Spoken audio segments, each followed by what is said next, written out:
प्यारे देशवासियों, नमस्कार।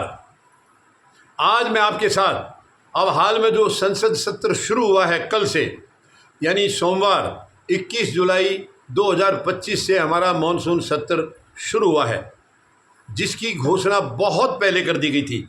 आपको मालूम है, जब भी हमारा संसद का सत्र शुरू होता है तो इतनी लंबे समय पहले कभी घोषणाएं नहीं की गई, लेकिन ये इस सत्र की घोषणा इतने लंबे समय पहले इसलिए कर दी गई क्योंकि विपक्ष मांग कर रहा था विशेष सत्र बुलाने के लिए पहलगाम और ऑपरेशन सिंदूर के बारे में, और सरकार टाला मटोल कर रही थी, और उसको टालने के लिए, विपक्ष का मुंह बंद करने के लिए इस मॉनसून सत्र की घोषणा बहुत एडवांस में कर दी थी, और वो कल से आखिर शुरू हो गया है।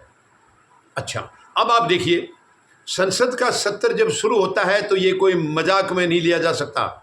ये बहुत इम्पोर्टेंट फैसले लिए जाते हैं। यहाँ पर देश की जनता की नज़र होती है, संसद के सत्र पर देश की जनता की नज़र होती है। उनको मालूम है उनके हितों की रक्षा की जाएगी, उनके हितों के लिए नए नए फैसले लिए जाएंगे, ऐसी उनकी उम्मीदें टिकी होती हैं।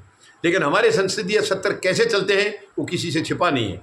अब आप देखिए, कल पहला दिन था और विपक्ष के पास बहुत सारे ज्वलंत मुद्दे थे जो देश को प्रभावित कर रहे हैं, सीधे सीधे देश को प्रभावित कर रहे हैं। पहलगाम का हमला, जिसने देश को झकझोर करके रख दिया, झंझोर करके रख दिया, कैसे हुआ, क्यों हुआ, किसकी लापरवाही से हुआ, बड़े बड़े सवाल हैं। उसके बाद ऑपरेशन सिंदूर, इसको क्यों बीच में रोका गया? विदेशी आदेश से, मैं आदेश ही कहूँगा, राष्ट्रपति ट्रंप ने आदेश दिया था, प्रधानमंत्री को धमकी दी थी और इन्होंने मान लिया।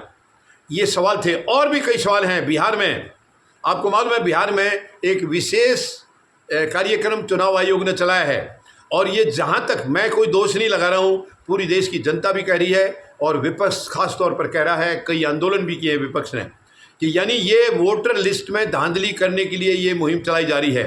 आपको मालूम है, हरियाणा और महाराष्ट्र के जो चुनाव थे वो संदेह के घेरे में चल रहे हैं, अब तक कोई एक्शन नहीं लिया है।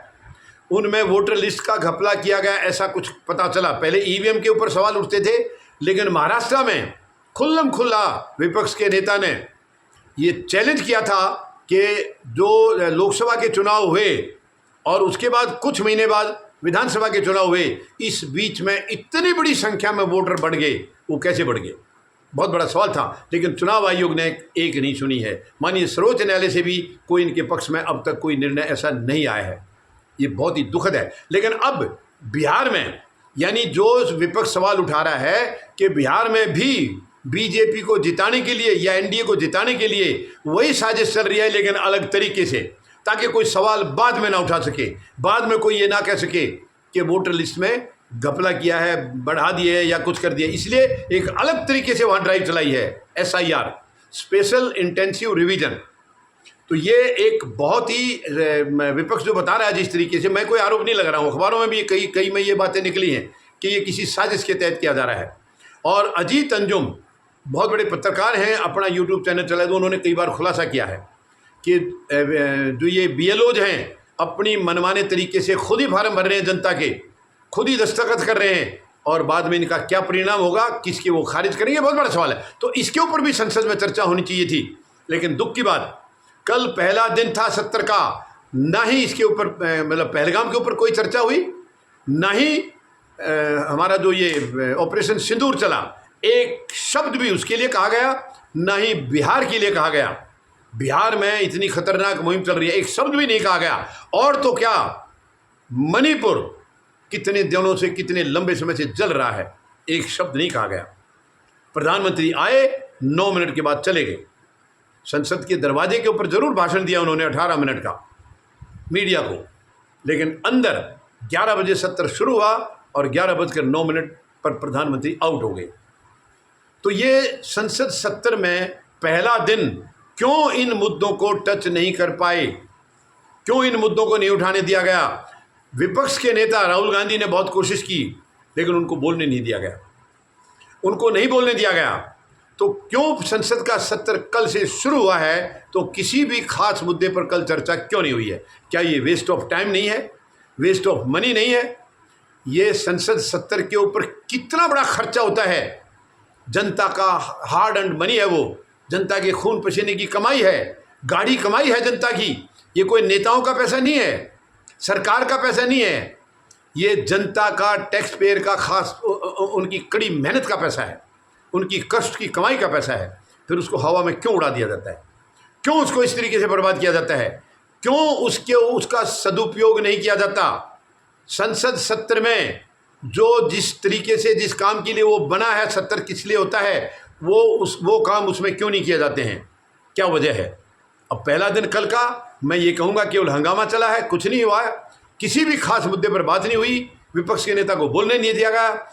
जब भी सत्ता पक्ष चाहता है वो बोलता है, उनको कोई रोकता नहीं है, लेकिन जब भी कोई विपक्ष की तरफ से बोलना चाहे उनको नहीं बोलने दिया जाता। ये बहुत ही शर्मनाक है, बहुत ही शर्मनाक है। उम्मीद लगाता हूँ लोकसभा के अध्यक्ष और राज्यसभा के चेयरमैन और प्रधानमंत्री महोदय इन बातों का ध्यान रखेंगे, क्योंकि आजीवन आपके पास सत्ता नहीं है। आपको कल को कोई दूसरी सत्ता आएगी तो आपको इनके जवाब देने होंगे। जो लापरवाही आप कर रहे हैं, जो गैर जिम्मेदारी आप दिखा रहे हैं, इनके आपको जवाब देने होंगे। आप कानून से ऊपर नहीं हैं, देश से ऊपर नहीं हैं, देश की जनता से ऊपर नहीं हैं। कानून के प्रति, संविधान के प्रति आप जवाबदेह हैं। आप आज नहीं दे रहे क्योंकि आप तानाशाही तरीके से सरकार चला रहे हैं, आज आप जवाब नहीं दे रहे हैं, लेकिन कल आपसे जवाब मांगा जाएगा और आप भाग नहीं पाएंगे, आपको जवाब देना पड़ेगा। आप कटघरे में खड़े होंगे, ये मैं आपको दावे के साथ कह सकता हूं। धन्यवाद। जय जवान, जय किसान, जय हिंद।